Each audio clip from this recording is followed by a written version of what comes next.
మీ business ఏదైనా మీ ఊర్లో promotion చేయాలంటే అది సుమన్ టీవీతోనే సాధ్యం. ఇప్పుడే సంప్రదించండి.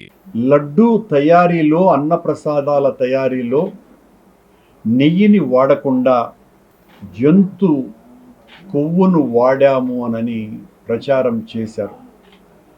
మొత్తం ప్రపంచవ్యాప్తంగా ఉన్నటువంటి హిందువులకందరికీ కూడా చాలా బలంగా మా మీద ఈ నిందను మోపి వాళ్ళ ప్రాబల్యం పెంచుకోవటానికి బలమైన విషప్రయోగమే చేశారు.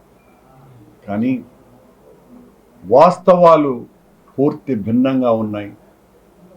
మేము తప్పు చేసి ఉంటే, మీ ఆరోపణలు నిజమైతే, దేవదేవా మేము మా కుటుంబము సర్వనాశనమైపోయి రక్తం కక్కుకొని మరణించాలా అని, మేము ఏ తప్పు చేయలేదు, ఆ దేవదేవుడి సాక్షిగా ప్రమాణం చేస్తున్నాము అని ప్రమాణం చేయటానికి స్వామివారి పుష్కరిణిలో మునిగి అఖిలాండ కోటి బ్రహ్మాండ నాయకుడైనటువంటి ఆ క్షేత్రంలో అఖిలాండం ముందు నిలబడి నీటితో నిప్పుతో పంచభూతాల సాక్షిగా ఏ తప్పు చేయలేదు, చేస్తే ఆయన విధించేటువంటి శిక్ష అత్యంత దారుణంగా ఉండాలి అని స్వామివారిని శపించమని శాసించమని ఆ దేవదేవుని పాద పద్మాలకు నమస్కరించి ప్రమాణం చేస్తే భయపడిపోయినటువంటి ప్రభుత్వం నేను రాజకీయ ప్రసంగాలు చేస్తున్నానని, నా జీవితంలో నేను ఇప్పటి వరకు కొండ మీద ఒక్క రోజు కూడా రాజకీయపు మాట మాట్లాడనే లేదు. మాట్లాడి ఉంటే ఏ పాత్రికేయ మిత్రుడైనా దాన్ని వెలికి తీస్తే సమాధానం ఇవ్వడానికి నేను సిద్ధంగా ఉన్నా, తల దించుకుంటాను.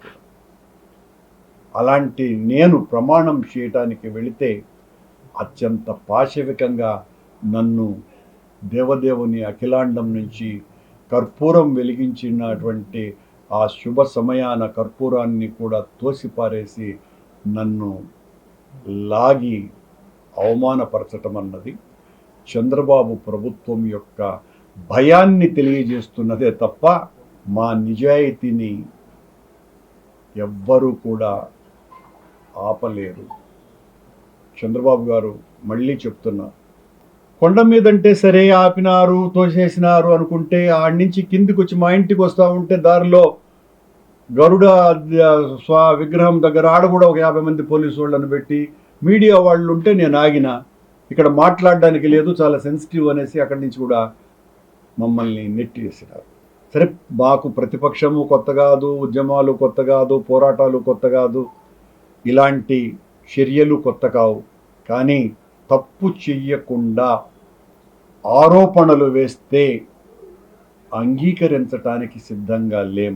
అందుకే నిన్న మొన్న ప్రతిరోజు కూడా మా నాయకుడి దగ్గర నుంచి మా వరకు అందరము కూడా సిబిఐ చేత విచారణ చేయించండి, సిట్టింగ్ జడ్జి చేత విచారణ చేయించండి, నిజాలు నిగ్గు తేల్చండి, మేము తప్పు చేయలేదు, తప్పు చేసింది మీరు, భగవంతుని ఆ అఖిలాండ కోటి బ్రహ్మాండ నాయకుని రాజకీయ ప్రయోజనాల కోసమని వాడుకుంటున్నది మీరు అనని ప్రజలందరూ కూడా గమనిస్తున్నారు. సరే, మీ మీడియా ద్వారా మీరు ప్రచారం చేసి మీకు కావలసినటువంటి వాళ్ళు మా మీద ఎంత దుష్ప్రచారం చేసినప్పటికీ కూడా, ప్రపంచంలో ఎంత నీచాతి నీచుడైనా కూడా మీరు చేసినటువంటి ఆరోపణ అంటే ఆ లడ్డు ప్రసాదాలలో పంది మాంసము, పంది కొవ్వు, చేపల నూనె లేదా యానిమల్ ఫ్యాట్ వాడతారోనని ఎంత నీచుడు కూడా చేయలేనటువంటి పనిని మీరు ఆరోపణగా అలవోకగా మీ ఆరాధ్యదైవమైనటువంటి వెంకటేశ్వర స్వామిని మీ ఇంట్లో మనిషిలాగా వాడుకునేశారు చంద్రబాబు గారు. మేము సిద్ధం, మీరు సిబిఐ ఎంక్వైరీకి సిద్ధపడితే. అలా కాకుండా మీరు సిట్ అంటే సిట్ కూర్చునేవాళ్ళు, స్టాండ్ అంటే లేచి నిలబడేటువంటి సిట్ సంస్థని మీ కింది స్థాయిలో ఉన్నటువంటి ఐజీ స్థాయి అధికారిని ముందే మీరే మొత్తం అంతా కూడా నెయ్యికి బదులుగా పంది కొవ్వు చేపల నూనె కలిపినారు, జంతువుల కొవ్వు కలిపినారు నెయ్యిలో అని చెప్పిన తరువాత మీ సిట్ విచారణ చేసి ఏమి వెలికి తీస్తుందో ఎవరికి తెలియదు బాబు గారు. ఇదే మీ నిజాయితీ? మీరు నిజంగా మీ ఆరోపణలకు కట్టుబడి ఉండేటువంటి వాళ్ళైతే సిట్టింగ్ జడ్జి చేత విచారణ చేయించాలి.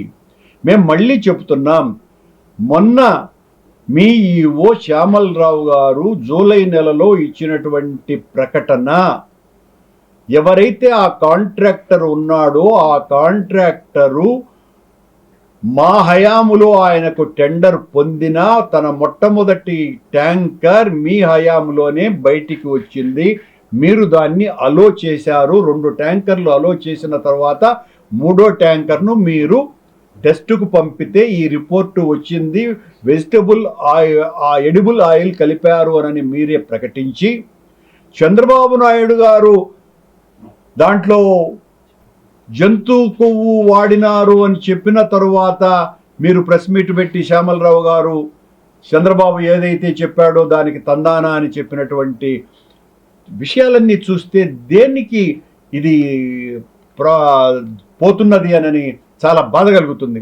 దానికి మళ్ళీ చంద్రబాబు గారు ఆలయ శుద్ధి చేయమని చెప్పటం, దానికి శ్యామలరావు మొత్తం అందరి అధికారులని ఆగమశాస్త్ర పండితులని ప్రధాన అర్చకుల చేత మీటింగ్ పెట్టి ఈ రోజున ఒక యాగం జరపటం, దాదాపు 1 రోజులు కూడా కాల. నిజమైతే పవిత్రోత్సవాలు ఎందుకు జరుగుతాయి శ్యామలరావు గారు? ఆ మాత్రం మీరు తెలియకుండా ఈవోగా ఎందుకు వచ్చినట్టు నాకు అర్థం కావటంలే. పవిత్రోత్సవాలు పొరపాటునైనా ఎక్కడైనా పొరపాట్లు జరిగితే అవి మా తప్పుగా మన్నించమని వేడుకుంటూ భగవంతుణ్ణి ప్రార్థిస్తూ అవి ఆ పవిత్రోత్సవాలు జరుపుతారు. మళ్ళీ మీరు చంద్రబాబు చెప్పినాడని చెప్పి ఈ సంప్రోక్షణ చేద్దామా, శుద్ధి కార్యక్రమం చేద్దామా, శుద్ధి కార్యక్రమం అని చంద్రబాబు చెప్పగానే ఆ కోయిల ఆళ్వార్ తిరుమంజనానికి కూడా రెడీ అయిపోయినారు వీళ్ళు. ఇంకేం మాట్లాడాలి? సంవత్సరానికి 4 సార్లు జరిగేటువంటి అత్యంత పవిత్రమైన కోయిల ఆళ్వార్ తిరుమంజనం కూడా దాన్నే శుద్ధి అనేది. దానికి కూడా ఏ రూపంలో జరపాలా అని అంటే పాపము మా ప్రధాన అర్చక స్వాములు ఆగమ పండితులు అంగీకరించినట్టు లేదు కాబట్టి సరిపోయింది, కానీ లేకపోతే దానికి కూడా సిద్ధపడి ఉండేవాళ్ళు. ఎందుకు? మా మీద నిందలు మోపి ఆ నిందను రుజువు చేయటం కోసమని రుజువులు దొరకవు కాబట్టి ఈ రకంగా సెంటిమెంట్ ఉపయోగించి ఆలయ శుద్ధి చేసి మొత్తం అంతా కూడా ప్రక్షాళన చేసేసాము అని చెప్పి జనాన్ని నమ్మించేటువంటి ప్రయత్నం. 91 సంవత్సరాల చరిత్ర కలిగినటువంటి తిరుమల తిరుపతి దేవస్థానాల పాలక మండలి చరిత్రలో 3 సార్లు పాలక మండలి సభ్యునిగా, 2 సార్లు ఆ దేవదేవుని ఆలయ అధ్యక్షునిగా అవకాశం ఇచ్చిన వ్యక్తి వెంకటేశ్వర స్వామి నాకు ఒక్కడికే. ఆయన ప్రేమ, ఆయన కరుణ, ఆయన కటాక్షం, ఆయన దీవెన, ఆయన ఆశీస్సు లేకపోయి ఉంటే నేను అయ్యి ఉండేవాడిని కానే కాదు.